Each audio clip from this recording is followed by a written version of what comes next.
ये हमारा अध्यात्म का अनुभव की बात है। नहीं तो क्या कर दिया जाए जिससे आप बच सकते हो? सोचो, आपको क्या मिल जाए? एक ऐसा शब्द बोल दो जिससे आप निर्भय, निश्चिंत और निःशोक हो सकते हैं। एक बोलो कि ये मिल जाए तो मैं बिल्कुल निश्चिंत हो जाऊंगा और आज से कोई कामना नहीं करूंगा। बोलो, कोई एक बात बोलो। नहीं बोल सकते। आज हमारे बच्चों में बहुत जल्दी इतना सोचने की क्षमता आ गई है कि अब तो यार जीवन किस काम का। कहीं कोई ब्लैकमेल कर रहा है तो जीवन, अरे हमें लड़ना है। ये जो बच्चा बोल रहा है कि हम भयभीत हो जाते हैं, हम शोकित हो जाते हैं, हम आगे, ये नकारात्मक सोच ही तो है। क्यों है? क्योंकि आधार नहीं है। आधार हो तो फौरन उसकी काट है। भगवान है ना, प्रभु है ना, ऐसा कैसे हो सकता है? हम उनका भजन करते हैं, हम उनके आश्रित हैं, ऐसा कैसे हो सकता है? महाराज जी, ये तो सोच रख लिया और इससे हम पार भी हो गए। महाराज जी, फिर जब असफल हो जाए उसके बाद हमारा क्या मान्यता रहनी चाहिए? सही बात पूछो तो जब आप ऐसा करोगे तो असफलता में सफलता का ही आनंद अनुभव में आएगा। सकारात्मक सोच ही जीवन का सुख है। नहीं तो दुख और सुख और जय और पराजय ये टिकाऊ नहीं है। जैसे दिन टिकाऊ नहीं है, ऐसे रात टिकाऊ नहीं, ऐसे सुख टिकाऊ नहीं है, ऐसे दुख टिकाऊ नहीं। कोई सदैव विजयी नहीं रहता, कोई सदैव हारता नहीं, कोई सदैव सुखी नहीं रहता, कोई सदैव दुखी नहीं रहता। ये क्रम चलता रहता है। दुख के अवसर पर हमें हमारे विचार बचाते हैं हमको।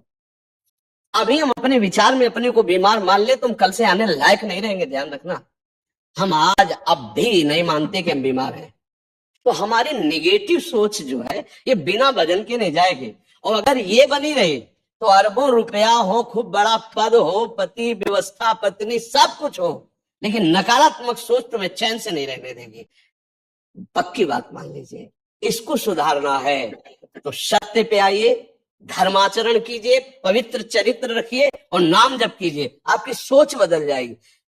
देखो, आपकी सोच अच्छी है तो आप थोड़ा कम पैसे वाले भी है ना, गरीब भी है तो मस्त रहेंगे। सोच सही नहीं है तो चाहे आपके पास अरबों रुपया हो, आपका जीवन नरक जैसा रहेगा। क्योंकि आपकी सोच अशांति, कलह, नाना प्रकार की वासनाओं में, खेल में फंसाकर आपको नष्ट कर देगी।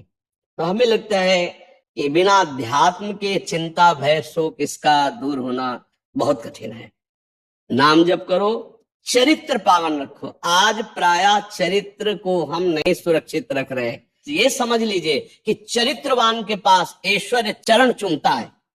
चरित्रहीन चाहे आप जितना धन एकत्रित कर ले, शांति और सुख का अनुभव नहीं कर सकते। अब ये बात शास्त्र की और संतों की मानना स्वीकार करो तो अभी आनंद की अनुभूति हो जाए। हमारा चरित्र देखो, हम राम चरित्र गाते हैं। राम जी रघुवंश में प्रकट हुए और रावण उत्तम कुल कुलस्त करनाते, ब्राह्मणत्व उत्तम कुल कुलस्त करनाते, लेकिन चरित्रहीन हो गया तो राक्षस कहा गया। समझ रहे? चरित्र गाते हैं हम, राम चरित्र गाते हैं। माँ केवल अंतर है, नहीं वही बड़ी रा उसमें भी लगी हुई है। रा वह रा माँ, वही भगवद अंश है, जय विजय और कोई दूसरा नहीं है। ये लीला करके दिखाया कि एक चरित्रहीन हो गया तो राक्षस है, चरित्रवान वही भगवान। सब में भगवान है, वही अब लीला कर रहे। देखो, हम अपने चरित्र को पावन रखें, हम धर्म से चले, नाम जप करें तो कहीं भी आपके अंदर नकारात्मक भाव आपको परास्त नहीं कर सकता। ये हमारा अध्यात्म का अनुभव की बात है। नहीं तो क्या कर दिया जाए जिससे आप बच सकते हो? सोचो, आपको क्या मिल जाए? एक ऐसा शब्द बोल दो जिससे आप निर्भय, निश्चिंत और निःशोक हो सकते हैं। एक बोलो कि ये मिल जाए तो मैं बिल्कुल निश्चिंत हो जाऊंगा और आज से कोई कामना नहीं करूंगा। बोलो, कोई एक बात बोलो। नहीं बोल सकते, क्योंकि एक के साथ हजारों बातें लगी हुई है। एक केवल वो है कि परमात्मा मिल जाए तो फिर सब पूर्ण। जिसके पाने के बाद कुछ पाना बाकी नहीं रहता, जिसके जानने के बाद कुछ जानना बाकी नहीं रहता, और जिसको अनुभव करने के बाद कोई भय नहीं रहता। 5 वर्ष के प्रहलाद जी हैं, त्रिभुवनपति हिरण्यकश्यप है, सकारात्मक सोच है, मेरा हरि मेरी रक्षा कर रहा है, बाल बांका भी नहीं कर पाया, नहीं कर पाया। हाँ, अगर हमारी कभी पराजय होती तो उस समय भगवान इतना बल देते हैं, इतना सुख देते हैं कि वो पराजय क्षण में नष्ट हो जाती है, हमें शोक नहीं होता। देखो, बड़े बड़े भक्तों को पराजय का मुख देखना पड़ा, धर्मराज युधिष्ठिर अभिषेक हुआ, इंद्रप्रस्थ के सिंहासन पर चक्रवर्ती सम्राट पद पर बैठे, कपटियों ने कपट करके परास्त किया। 12 वर्ष का वनवास, 1 वर्ष का ज्ञातवास, परिणाम भारी कष्ट सहा। ऐसे महारथियों को छुप के रहना पड़ा, लेकिन परिणाम फाइनल पे आइए तो चक्रवर्ती सिंहासन पर महाराज युधिष्ठिर ही बैठे, उनके कुल में कोई नहीं रह गया, सब विनाश को प्राप्त हो गए। तो हमें लगता है धर्माचरण, भगवद आश्रय, पराजय कभी होती भी है तो वो विजय की ही आशा पुष्ट करती है, और भगवान इतना बल देते हैं कि पराजय उसे दुख नहीं दे पाती है। इसलिए हमें नाम जप करना चाहिए, भगवद आश्रित होकर के अध्यात्म को समझना चाहिए। आज हमारे नवीन बच्चे अध्यात्म को नहीं समझ रहे, तो बड़ी आचरण में बड़ी अपवित्रता आ चुकी है। आप देख लीजिए कैसे कैसे गंदे अपने जीवन को इन अवगुणों से युक्त कर लिया गया, व्यसन, व्यभिचार। अब ये अध्यात्म का ज्ञान ना होने के कारण अपना नाश कर रहा है। तो चरित्रहीनता, गुणहीनता और नकारात्मक सोचे, अगर इनको हमें ठीक करना है तो हमें बहुत सावधान रहना, हमें अपने चरित्र को बचाना है। आज हमारे बच्चों में चरित्र सुरक्षित नहीं रह पा रहा है। आज बच्चों का जीवन बड़ा संकटपूर्ण जा रहा है।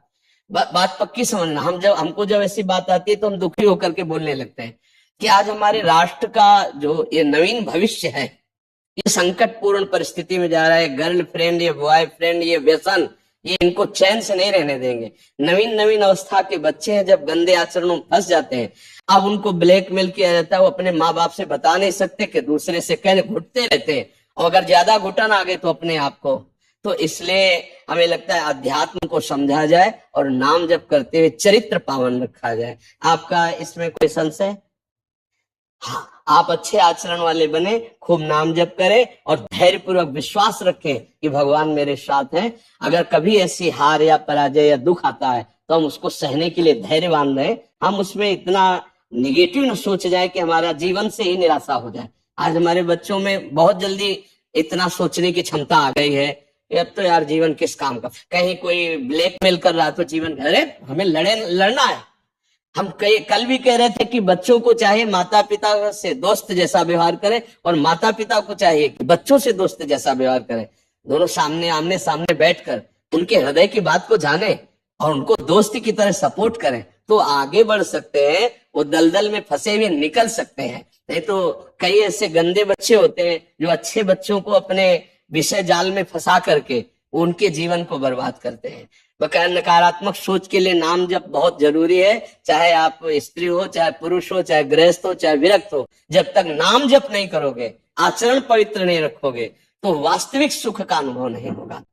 नाम जप बहुत आवश्यक, इसलिए हम सबसे प्रार्थना करते हैं नाम जप करो, शराब मत पियो, मांस मत खाओ, पराई माता बहनों की तरफ गंदी दृष्टि से मत देखो, गंदे आचरण मत करो। ये मनुष्य जीवन ऐसे गंदी बातों के लिए नहीं मिला। गृहस्थी में हो तो धर्माचरण करते हुए धर्म पूर्वक विषय भोगो और नाम जप करो, भगवान को प्राप्त हो। जी।